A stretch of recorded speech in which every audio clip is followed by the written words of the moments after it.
রাজধানীর ইসিবি চত্বর থেকে তারেক রহমানের জনসভার আরও খবর নিয়ে যুক্ত হচ্ছেন সহকর্মী মাহিলা ইসলাম। মহিলা বিএনপির চেয়ারম্যান কখন এসে উপস্থিত হবেন এই জনসভার স্থানে এবং একই সাথে নেতাকর্মীদের ভিতরে কেমন উৎসাহ দেখছেন?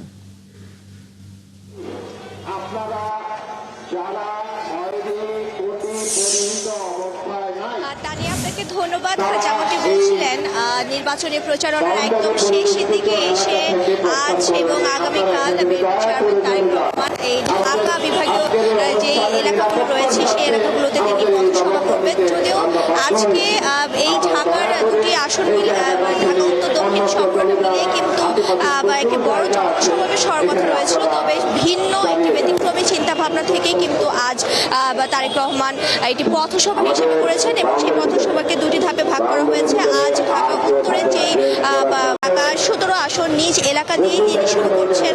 এখানে দুপুর 2টা নাগাদ তিনি আসবেন।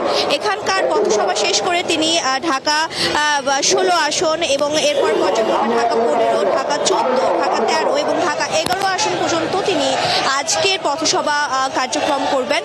এর মাধ্যমে এই ব্যতিক্রমী চিন্তাভাবনায় দলটি মনে করছে সাধারণ ভোটারদের কাছে আরও বেশি যোগাযোগ করা যাবে এবং শেষেই তারা ভাবছে যে এত বিভাগীয় যেই এলাকাগুলোতে এতগুলো জনসমাবেশ করা হয়েছে সেখানে বিপুল সংখ্যক মানুষ রয়েছে এবং কিছু কিছু এলাকা দেখা গেছে যে যাওয়াও যায়নি।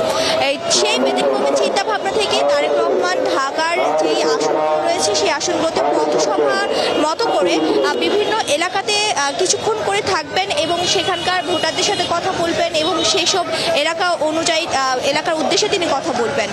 তো সেই প্রেক্ষিতেই আজ ঢাকা 17 আসনে বেলা 2টা নাগাদ আসবেন। আপনি দেখতে পাচ্ছেন ইতিমধ্যেই মঞ্চ কাজ একেবারেই শেষ এবং ভলেন্টিয়াররাও চলে এসেছেন এবং ঢাকা 17 আসনে এতদিন পর্যন্ত যে সমন্বয়ক ছিলেন তারেক রহমানের আব্দুস সালাম, তিনিও এখানে উপস্থিত রয়েছেন। তারা প্রত্যেকে আশা করছেন যে আজকের এই পথসভাটি সুষ্ঠুভাবে হবে এবং তারেক রহমান ভোটারদের কাছে আরো বেশি কাছাকাছি যেতে পারবে।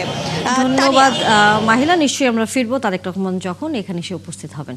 দর্শক, সহকর্মী মাহিলা ইসলাম ছিলেন আমাদের সাথে।